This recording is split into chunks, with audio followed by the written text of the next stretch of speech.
Footloose was a big movie. I trained for like weeks. Do the audition, I'm dancing my heart out. Ends with a knee slide across the floor, hit my knees, and blow out my ACL.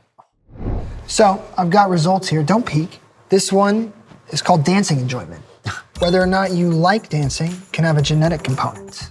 And it says that Rob is likely to enjoy dancing, which doesn't surprise me. Yeah, he likes anything that involves attention. I am personally unlikely to enjoy dancing. I don't think I've ever seen you dance. Bust a move out at the club. Matthew's the Same. same. Unlikely to enjoy dancing. There's also choreographic memory, Oh boy. which says performing choreography means doing a series of memorized movements.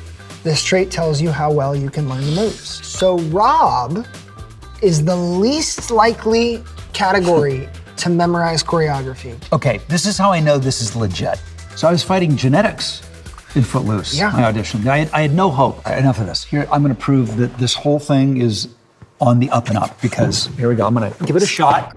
Chris Traeger liked to dance, and I know you were proud of that dance. So show us a little bit of Chris Traeger dance moves. Dancing on the ceiling, I can't stop this feeling. Oh my God. Cause you make me feel. See, I love dancing. Cause you make me feel. Just not good at it. Yeah, you can stop.